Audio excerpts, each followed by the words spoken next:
ध्येयं सदा परिभवग्नमवेशनं तीर्थास्पदं शिवविरिञ्चिनुतं शरण्यं भृत्यार्तिहं प्रणतपालभवाब्धिपूतं वन्दे महापुरुषते चरणारविन्दम्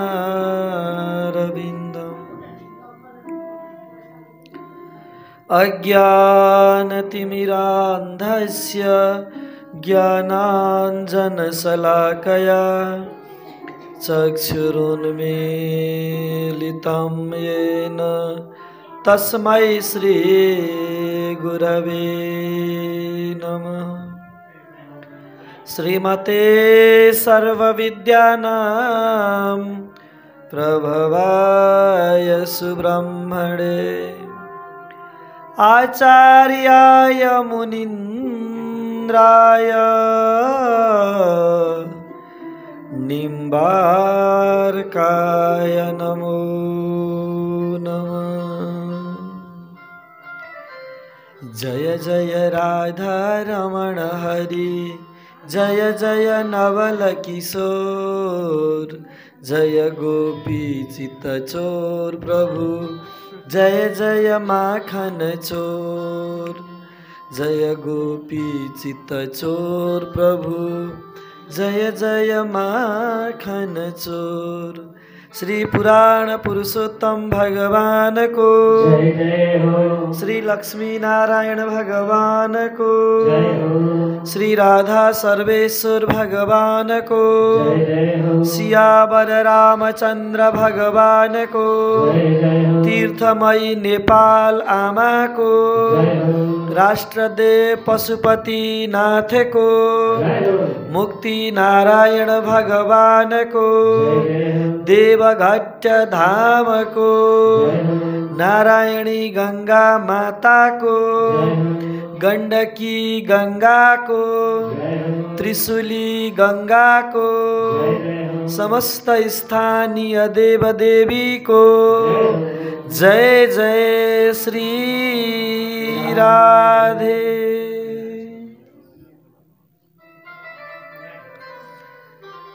वैदिक सत्य सनातन धर्म में निष्ठा राख्ने संपूर्ण श्रद्धालु महानुभाव श्रीमद् भागवत महापुराण सप्ताह आयोजक परिवार यजमान को कल्याणार्थ रात दिन खट्नु हुने विद्वान ब्राह्मण देवता सँगसँगै व्यासपीठमा आसीन आदरणीय गुरुवर श्रीमद् भागवत महापुराण का रसमय कथा श्रवण गर्ने क्रम को पंचम दिवस को मध्याह्न विश्राम पछि को बेला में फेरि पनि बालकृष्ण प्रभु का बाल लीला सहित हाम्रो उपस्थिति भएको छ। श्री बालकृष्ण प्रभु को स्मरण गर्दै बालकृष्ण प्रभुलाई हृदय में विराजमान गर्दै उनै कृष्ण कन्हैया का सुमधुर सुमधुर लीला चरित्रहरू अबको क्रम में हामी सुन्ने छौं। सबैले प्रेम पूर्वक भन्ने छौं श्री बालकृष्ण भगवान को जय जय हो। बिहानी को कथा प्रसंग में नंद महोत्सव हामी नंद घर आनंद भयो जय कन्हैया लाल की भन्छौं। नंद को घर में आनंद आउनु भयो। सारा ब्रज मण्डललाई आनंद प्रदान गर्ने समस्त ब्रज गोपीलाई आनंदित बनाउने मेरो बालकृष्ण प्रभु को नंद बाबा को आंगनी में आगमन भयो। हर्ष उल्लास उमंग आनंद दिन प्रतिदिन बढेर गयो। ब्रज वृन्दावन में कन्हैया को आगमनले गर्दा श्री कृष्ण को अवतरणले गर्दा भगवान श्याम सुन्दरले गोकुल में अवतरण हुनुभयो। शुभ समाचार हामीले द्वापर युग में नंद र यशोदाले मनाउनु भएको त्यो खुशियालीलाई कर्ता परिवारको घरमा आँगनमा यो प्राङ्गणमा यो हलभित्र बसेर बिहान प्रतीक स्वरूप नन्द महोत्सव सम्पन्न गर्यौं। त्यति बेला पुरा ब्रजमण्डलमा एउटा नियम थियो, घरमा सन्तान पैदा भएपछि राजालाई कर बुझाउनु पर्थ्यो। नन्द बाबा पनि कंस महाराजलाई कर ट्याक्स दिनका लागि भनेर गोकुलबाट हिँड्नुभयो। करको रूपमा दूध बुझाइन्थ्यो, दही बुझाइन्थ्यो, घिउ बुझाइन्थ्यो। त्यति बेलाको सम्पत्ति भनेको नै दूध, दही, घिउ। सबैभन्दा ठुलो सम्पत्ति गौमाता, गाई भन्दा ठुलो धन थिएन त्यति बेला। नन्द बाबालाई किन नन्दराज भनिन्छ? किनकि सम्पूर्ण ब्रजमण्डलभरिमा सबभन्दा धेरै गाई नन्द बाबाको घरमा थिए।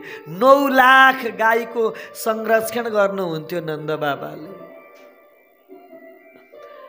वृषभानु राधा रानीका पिताका पासमा 7 लाख गाईहरू थिए। दोस्रो ठुलो धनी,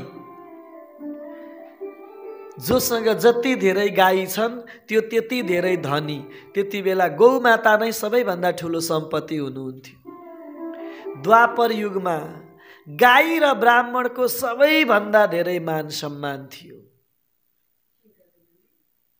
नन्द बाबा गौमाताको दूध, दही, घिउ कंस महाराजलाई करको रूपमा बुझाउन भनेर गोकुलबाट मथुरा जानुभयो।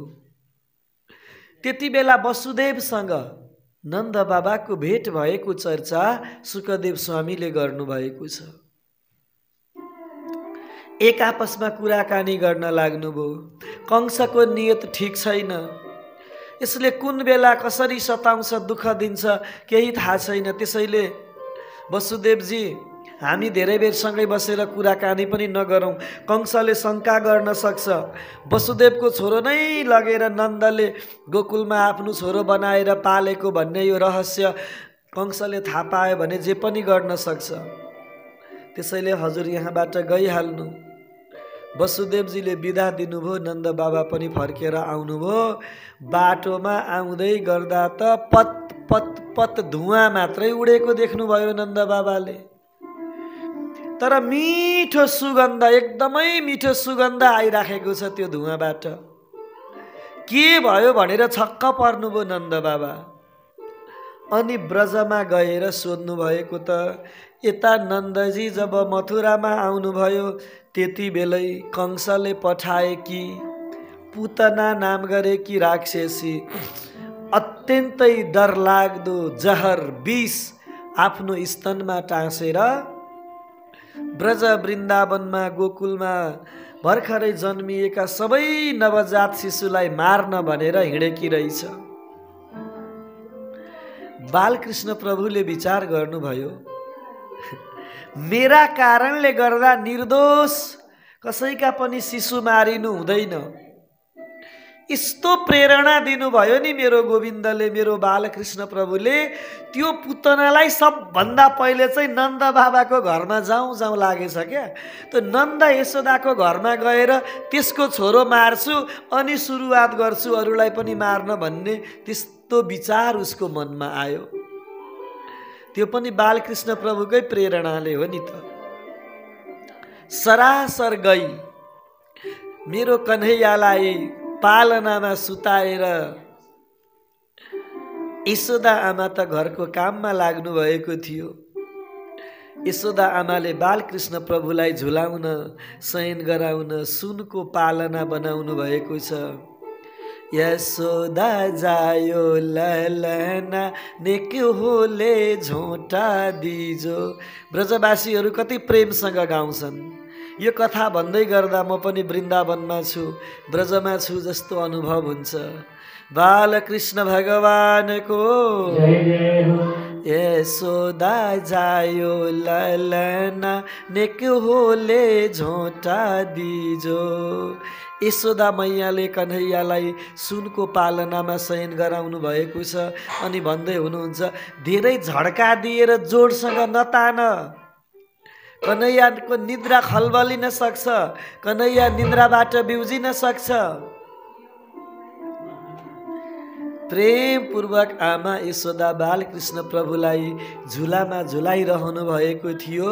पुतना राक्षसी आँगनमा पुगी भयङ्करको त्यस्तो कालो डरलाग्दो दारा भएको स्वरूप यस्तै रूपमा गएँ भने त मलाई नन्द बाबाको घरभित्र पस्न दिँदैनन् कसैले पनि।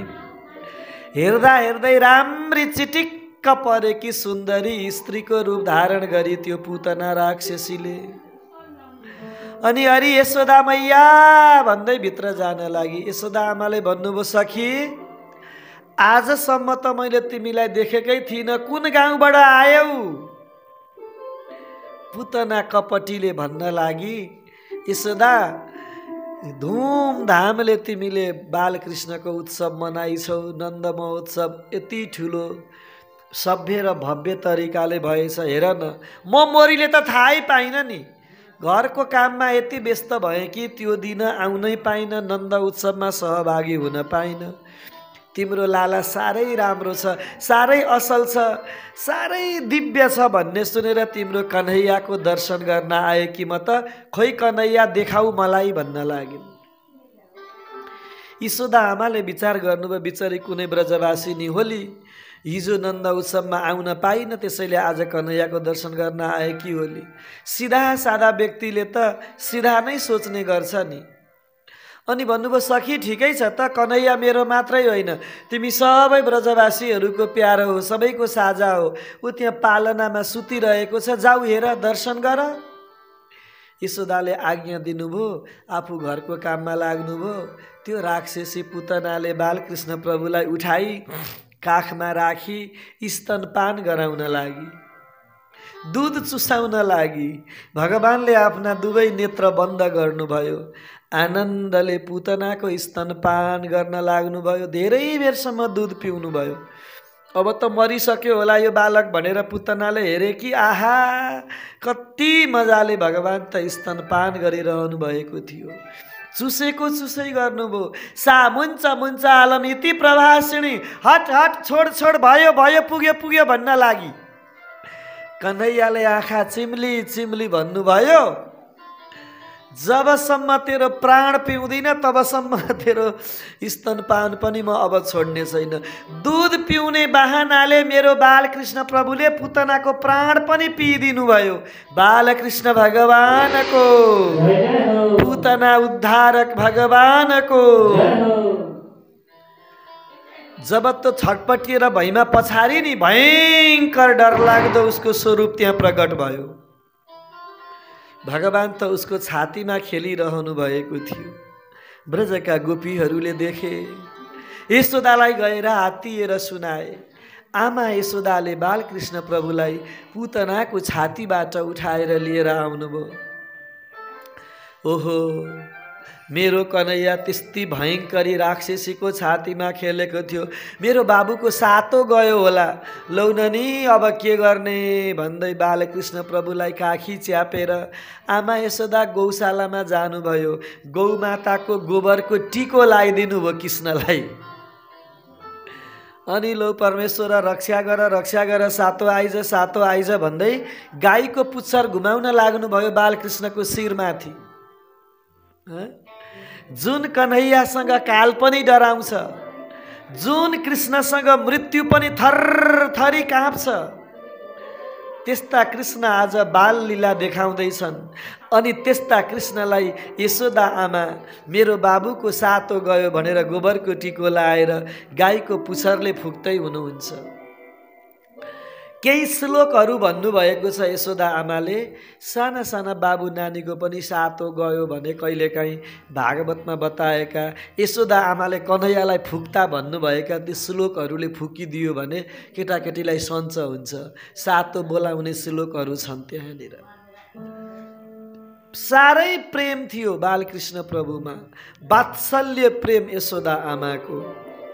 यसरी पृथ्वीमा अवतरित भएर मेरा कृष्ण कन्हैयाले सबैभन्दा पहिले पुतना नाम गरेकीको नाम गरेकी राक्षसीको उद्धार गरेर पृथ्वीको भार हरण गर्ने कार्यको शुभारम्भ गर्नुभयो। बालकृष्ण भगवानको मेरो बालकृष्ण प्रभु बिस्तारै बिस्तारै ठुलो हुन लाग्नु भएको छ। देवकी आमाको 6औं गर्भलाई कर्षण गरेर ल्याएर रोहिणी आमाको उदरमा स्थापित गरिदिएको गर्भ कृष्ण कन्हैया आउनुभन्दा अगाडि नै बलरामको रूपमा पैदा भइसक्नु भएको थियो, शङ्कर्षणको रूपमा पैदा भइसक्नु भएको थियो। नन्द बाबाको आँगनमा 2टा बालकहरू छन् यति बेला। ती दुवै बालक असल छन्, सुन्दर छन्, दिव्य छन्, आनन्ददायक छन्। सुखदेवजी महाराजले एउटा सुन्दर कथाको चर्चा प्रसङ्ग वर्णन गर्नुभएको छ। पुतनालाई बालकृष्ण प्रभुले 6 दिनको दिन मार्नु भएको भनेर विद्वान आचार्यहरूले भन्नुहुन्छ। आफ्नो जन्म भएको 6औं दिनको दिन मेरो परमात्माले पुतना नाम गरेकी राक्षसीको उद्धार गर्नुभएको थियो। बिस्तारै बिस्तारै दिनहरू बितेर भगवान 27 दिनको हुनुभयो। मेरो बालकृष्ण प्रभु आज कति दिनको हुनुभयो? 27 दिनको हुनुभयो। रोहिणी नक्षत्र फेरि घुमेर आयो, किनकि 27 दिनमा नक्षत्रहरू दोहोरिएर आउने गर्छन्। यशोदा आमाले भन्नुभयो आज कान्हाको जन्म नक्षत्र परेको छ। अस्ति पनि भयङ्कर डर लाग्दी त्यस्तै पुतनाले कान्हालाई कति तर्साई, पूजा आजा गरिदिन्छु, कन्हैयाको नक्षत्र शान्ति गरिदिन्छु भनेर गुरुदेवलाई बोलाउनु भयो। यशोदा आमा घरको काम धन्दामा व्यस्त हुनुभयो। बालकृष्ण प्रभुलाई त्यो गोरुले तान्ने गाडा हुन्छ नि, त्यो गाडाको तलपट्टि छायामा सुताइदिनु भएको थियो आमा यशोदाले। अनि ब्रज गोपीहरूले पनि यशोदालाई काम सघाउन भनेर आए। आउँदाखेरि दुध दही कुसेली लिएर आएका थिए।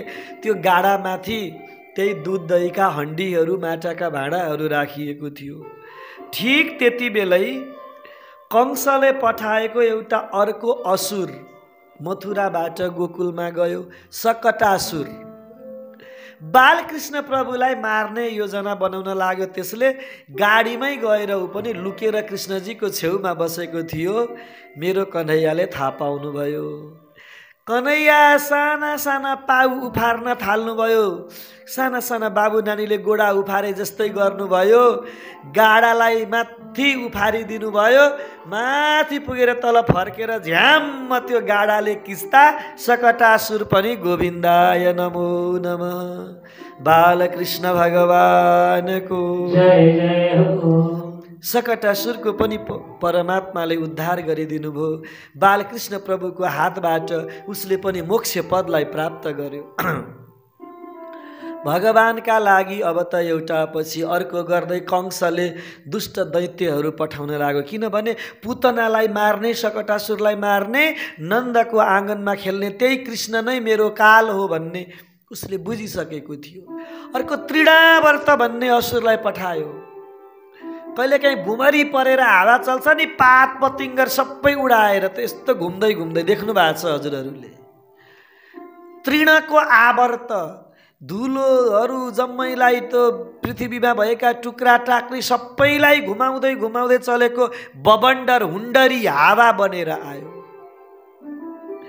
बालकृष्ण प्रभु शयन गरिरहनु भएको थियो। त्यसले त हावा बनेर कन्हैयालाई उडाउन लाग्यो, माथि माथि माथि माथि आकाशतिर लैजान लाग्यो। मेरो बालकृष्ण प्रभु चुप्प लाग्नु भयो। आहा कति रमाइलो, आनन्दले माथि लैजाउन्जेल चाहिँ चुप्प लागेर बस्नुभयो। अनि जब माथि आकाशमा पुगेर गोकुलबाट मथुरातिर त्यो मोडिएको थियो नि, कंसको दरबारतिर मोडिएर जब जान लाग्यो, अनि मेरो बालकृष्णले साना साना आफ्ना हातले त्यो दुष्ट तृणावर्तको घाँटी थिच्न लाग्नुभयो। मजाले समाउनु भयो, थिचेको थिचै पार्नुभयो। छोड छोड भन्दै थियो, हात गोडा फ्याँक्दै थियो। नाइ नाइ नाइ नाइ नाइ, म त समात्न जान्दिनँ, समातेपछि छोड्न जान्दिनँ भन्नुभयो। कन्हैयाले त यति मजाले थिच्नुभयो, ड्याम्म निष्प्राण भएर पछारियो। तृणावर्तको पनि कन्हैयाले उद्धार गरिदिनु। तृणावर्त पनि गयो। यसै सन्दर्भमा एकपल्ट यशोदा आमाले बालकृष्ण प्रभुलाई मेरो छोरो हो, मेरो कन्हैया प्यारो हो, अलिकति तल माथि हुँदा पनि ओहो के हुने हो यसलाई भन्ने डराउने हैरान पार्नुभयो। कस्तो माया गर्नुहुन्थ्यो। शिरमा राखौँ भने जुम्राले टोक्ला, काखमा भैँमा राखौँ भने कमिलाले टोक्ला भने जस्तै हुन लाग्यो यशोदा आमालाई त। त्यति धेरै माया। कृष्णजीले विचार गर्नुभयो, बालकृष्ण प्रभुले सोच्न लाग्नुभयो, आमालाई यति धेरै माया गर्छिन्, यिनले मलाई भगवान भनेर कहिले बुझलिन्। आमा म त भगवान हुँ भनौँ भने पनि झापडले हान्लिन् गालामा, तँलाई फटा जे पाए तै बोल्छस् भन्लिन्। के गरी बुझाउनु मेरी आमालाई, म ईश्वर हुँ भन्ने कसरी चिनाउनु। कन्हैयालाई त छटपटी हुन थाल्यो। कुनै सानो बच्चाले आएर आफ्नो आमालाई म त भगवान हुँ भन्यो भने आमाले पिड्छिन् पक्कै पनि, जे पाए त्यही बोल्छस् भन्छ। कन्हैयालाई समस्या भयो। अनि केही न केही उपाय गरेर आमालाई म परमात्मा हुँ भन्ने त चिनाउनु पर्यो भनेर एक दिन स्तनपान गर्दा गर्दै हाई गर्नुभयो, ठुलो खालको हाई गर्नुभयो कन्हैयाले। यशोदाले यसो हेरे कि विश्व ब्रह्माण्ड सारा संसार गोकुल गाउँ आफू पनि सबै कृष्णजीको पेटभित्र देखिन्। राम राम राम राम ज्ञान आउँछ आमालाई, म ईश्वर हुँ भन्ने चिन्छिन् भनेर कृष्णले हाई गर्नुभएको थियो। यशोदाले त अर्कै कुरा बुझिन्, ओहो मेरो कृष्णको भित्र त के पसेछ, भूत प्रेतले गएर पेटमा बास बस्न थालेछ, सबै कुरा यसकै पेटभित्र देखिन्छ। फेरि मायाले आत्तिन लागिन् यशोदा, यो भगवान हो भन्ने बुझिनन् त्यति बेला पनि। अब के गर्नु, कुन धामीकोमा लगेर फुकाउनु, त्यो पो पिर हुन थाल्यो उनलाई त। फेरि कन्हैया मुस्कुराउनु भयो। आमालाई पिरमा परेको, आमा चिन्तित भएको त कृष्ण हेर्न सक्नुहुन्न थियो नि त। मुसुक्क हाँसिदिनु भयो। कन्हैयाको तल्लो ओठ मायाको प्रतीक हो। यशोदा आमालाई फेरि मायाको बसमा पार्नुभयो। यसै गरी दिनहरू बितिरहेका थिए। एक दिन गर्ग ऋषि आउनुभयो। गर्ग पुरोहितो राजन यदु नाम सुमहातपा। यदु वंशीका पुरोहित गर्ग ऋषि आउनु भएछ नन्द बाबाको गाउँ गोकुलमा। नन्द बाबाले भन्नुभयो, गर्गजी आज हजुर आउनुभयो। वास्तवमा त यी कृष्ण पनि बलराम पनि दुवै भाइ वसुदेवका छोरा हुन्। त्यसैले यिनीहरूको न्वारण, यिनीहरूको नामकरण संस्कार हजुरले नै गर्नुपर्छ। गर्गजीले भन्नुभयो, धेरै धेरै ठुलो ठुलो पूजा गर्नु हुँदैन, जानुपर्छ गौशालामा, गाईको गोठमा गएर खुसुक्क संक्षिप्त रूपले पूजाआजा गर्नुपर्छ भनेर सल्लाह दिनुभयो। दुईटै आमाहरू, रोहिणी आमाले पनि यशोदा आमाले पनि आफ्ना आफ्ना बच्चालाई बोक्नुभयो। गुरुजीको पछि पछि लागेर गौशालामा जानुभयो। रोहिणी आमाले भन्नुभएछ, हाम्रा गुरुजी कतिको चिन्नु हुँदो रहेछ, कतिको जानकार हुनुहुन्छ, बाबुहरू साटेर बोकाउन है दिदी भनेर यशोदासँग भन्न लाग्नुभयो। यशोदा आमाले रोहिणीको छोरालाई बोक्नुभयो। रोहिणी माताले यशोदाको बालकलाई बोक्नुभयो। दुईटै आमाहरू गएर बस्नुभयो। गर्गजीले पूजा विधि आदि इत्यादि गर्नुभयो।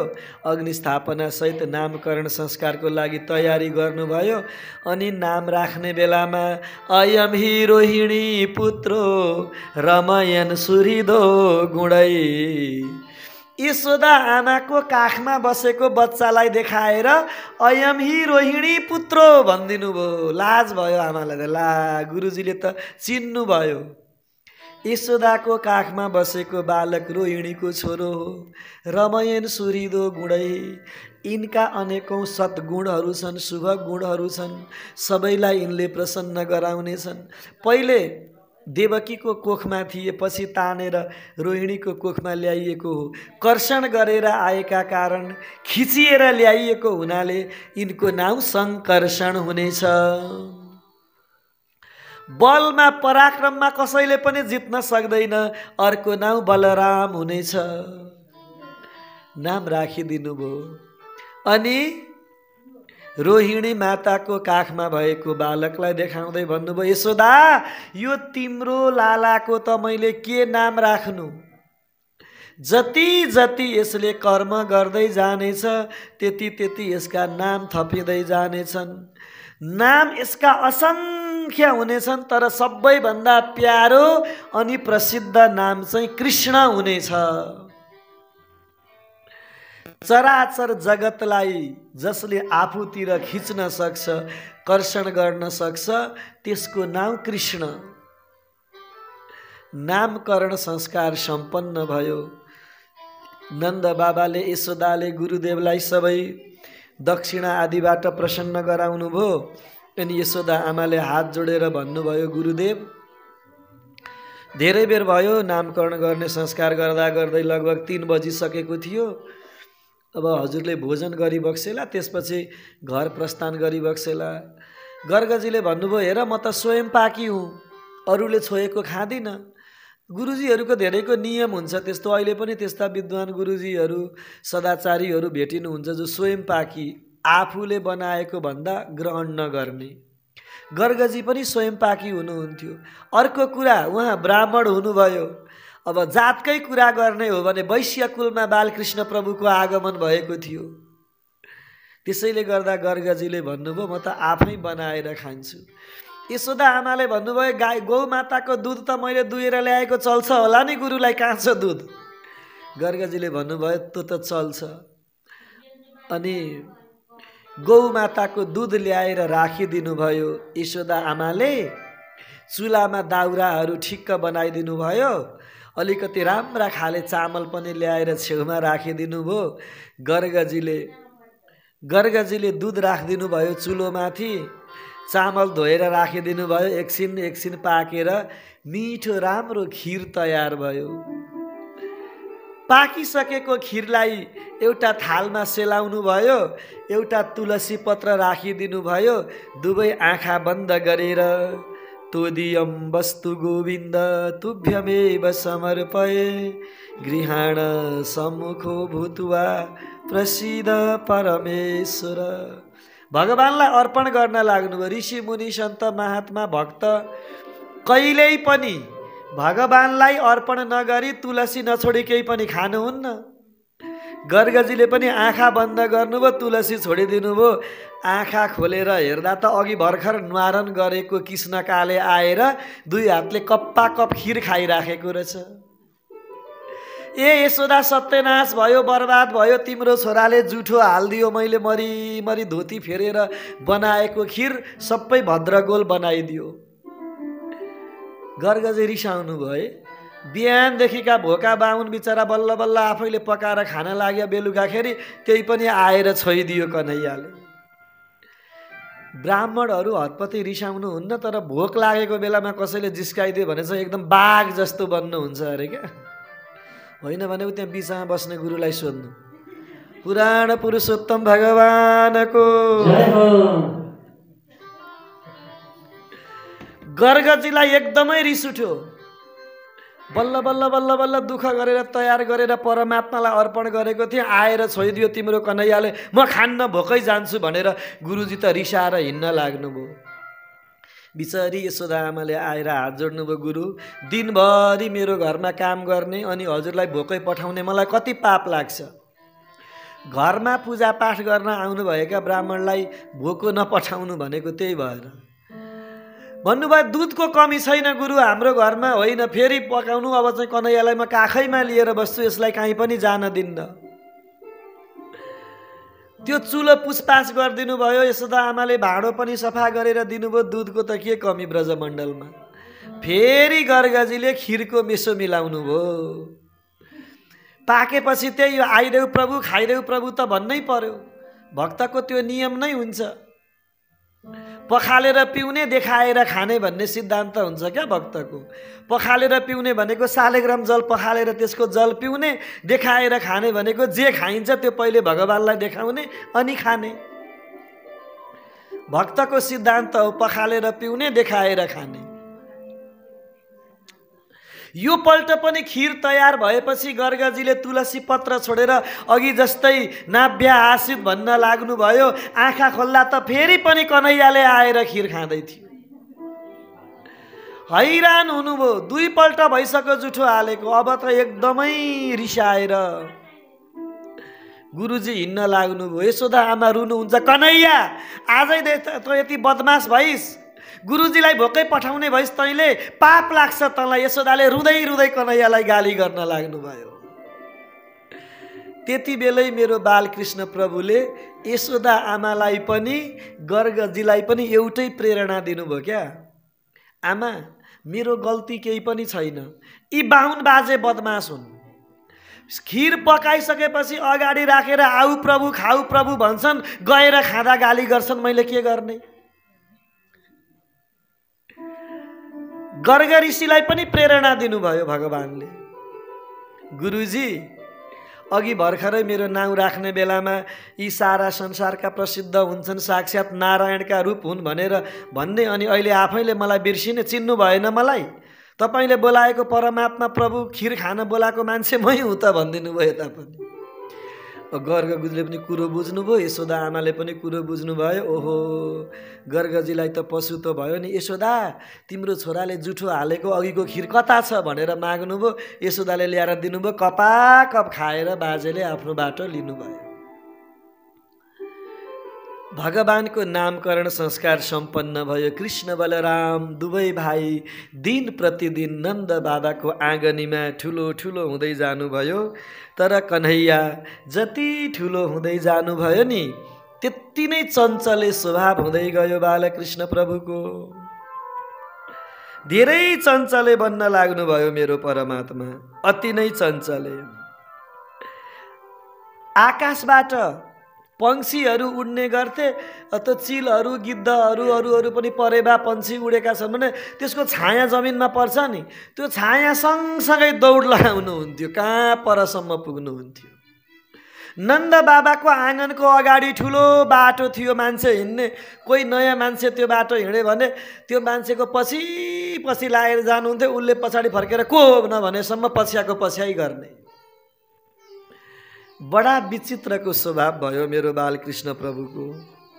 एक पछि अर्को, अर्को पछि अर्को गर्दै विभिन्न यस्ता सुन्दर सुन्दर चरित्रहरू मेरो कृष्ण कन्हैयाले गर्न लाग्नु भएको छ। अब त परमात्मा अलि ठुलो पनि हुनुभयो। दाजु बलरामलाई साथमा लिनुहुन्थ्यो। श्रीदामा, मनसुखा आदि गरिएका अरू सखाहरू पनि थिए भगवानका। अलि परसम्म गएर खेल्ने गर्नुहुन्थ्यो। एक दिन त खेल्दा खेल्दै बालकृष्ण प्रभुले माटोको डल्लो उठाएर कप्प मुखमा राख्नुभयो। बलदाउ भैयाले देखे, बलरामले देखे। फर्किएर आएपछि आमा आमा यो कृष्णले त माटो खान्छ भनेर पोल लगाइदिनु भयो। ए कृष्ण हो भन्दै यशोदा आमाले ठुलो स्वरले बोलाउनु भयो। कन्हैयाले अँध्यारो मुख लाउनु भयो, रुँदै रुँदै भन्न लाग्नुभयो, यी बलराम दाजुले जहिले पनि मलाई नचाहिने कुरा भन्छन्। मैले माटो खाएकै छैन आमा। बलदाउले जहिले पनि मलाई चिडाउँछन्। कृष्ण त यशोदाको छोरो होइनस्, तँलाई जङ्गलबाट भेटेर ल्याएको भन्छन् यी बलदाउ भैयाले। कहिले नन्द बाबा पनि त्यति राम्रो गोरो हुनुहुन्छ, यशोदा आमा पनि त्यति राम्री गोरी हुनुहुन्छ, त काहीँ नभएको अगुल्टो जस्तो कालो कसरी नन्द यशोदाको छोरो भइस्? म मात्रै नन्द बाबाको